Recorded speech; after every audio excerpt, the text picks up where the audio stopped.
ఎలా ఉంది గవర్నమెంట్ వచ్చే సంవత్సరం అవుతుంది? బాగుందన్న. ఏమైనా వస్తున్నాయి పథకాలు మీకు? అన్ని వస్తున్నాయి. ఏం వస్తాయి? అమ్మఒడి వస్తుందా? వస్తుంది. అమ్మఒడి వస్తున్నాయి. ఇంత ముందు జగన్ అన్న ఉన్నప్పుడు నాకు ఒక్కడికి వచ్చాయి. ఇప్పుడు మా అక్కలో కూడా వస్తున్నాయి, ముగ్గురికి వస్తున్నాయి. ఇప్పుడు ఎలా ఉందంటారు? ఇప్పుడు తెచ్చుకోవడానికి ఎవరికి లేరు. మా నాన్న లేరు. రోజు వెళ్తుంటే బ్యాంక్ లో క్యూ కట్టేసరికి తీసుకురాలేకపోతున్నారు. గ్యాస్ బండ్ ఉచితంగా 3 గ్యాస్ బండ్లు అన్నారుగా? వచ్చాయి. 3 నెలలు కూడా వస్తుంది ఒక సిలిండర్. దాంట్లో గ్యాస్ నింపారో మరి ఏం నింపారో కానీ తెలియదు కానీ 3 నెలలు 4 నెలలు వస్తుంది. అయిపోట్ల సంవత్సరానికి వచ్చేసరికి 2 సరిపోయేటట్టున్నాయి. 3 అవసరం లేదు. నిజం అన్న. రైతులు బాగుంది. మిరగాయలు 20,000 అమ్ముతున్నాయి.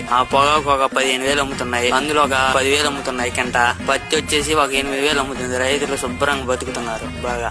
సబ్సిడీ గానీ అలాగే నష్టపరిహారం కూడా డబ్బులు పడాయి. పడ్డాయి మొన్న.